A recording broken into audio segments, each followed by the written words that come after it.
Hello everyone, praise the Lord. I just want to share something. నేను ఈరోజు Bible చదువుతుండగా while I reading the story of Joseph in the Bible, really I couldn't hold back my tears. ఎందుకంటే మనందరికీ తెలుసు కదా, the way God transform his life from suffering to something so powerful and so beautiful.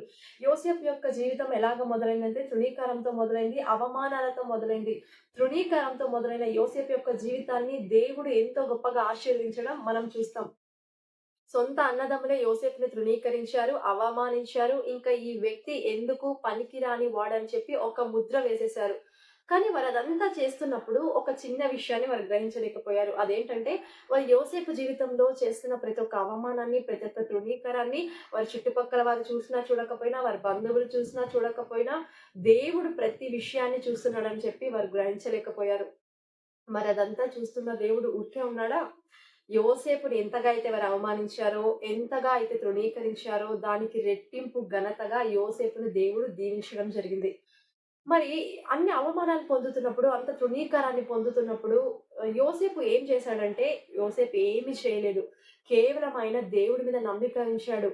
దేవుడు సమస్తము ఎరిగినవాడు, సమస్తము చూస్తున్నాడు. ఆయనకు తగిన ప్రతిఫలము దేవుడిస్తాడని చెప్పి నేను మీతో చెప్పాలనుకున్నది ఏంటంటే, ఒకవేళ మీరు కూడా ఇటువంటి పరిస్థితుల గుండా వెళ్తున్నారేమో, ఇటువంటి అవమానాల గుండా వెళ్తున్నారేమో, అందరూ మిమ్మల్ని తృణీకరిస్తున్నారేమో, ఎందుకు పనికి రాని వారు అని చెప్పి ఒక ముద్ర వేసేసారేమో, కానీ నువ్వు నేను నమ్మిన దేవుడు ఎలాంటి వాడో తెలుసా?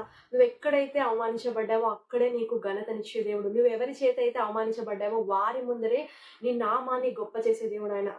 దేవుని వాక్యం సెలవిస్తుంది, మనుషులను ఆశ్రయించడం కంటే యెహోవాను ఆశ్రయించడం మేలు. కాబట్టి మీరు మనుషులను ఆశ్రయించకుండా మీరు దేవుని మీద ఆధారపడ్డారనుకోండి, దేవుణ్ణి ఆశ్రయించారనుకోండి, ఖచ్చితంగా ఈరోజు మీరు ఏ పరిస్థితుల్లో ఉన్నా, ఏ స్థితిలో ఉన్నా, యోసేపు జీవితాన్ని మార్చిన దేవుడు ఖచ్చితంగా మీ జీవితాన్ని కూడా మారుస్తాడు. మీ యొక్క ప్రతి ఒక్క అవమానానికి బదులుగా రెట్టింపు ఘనతని దేవుడు మీకిస్తాడు.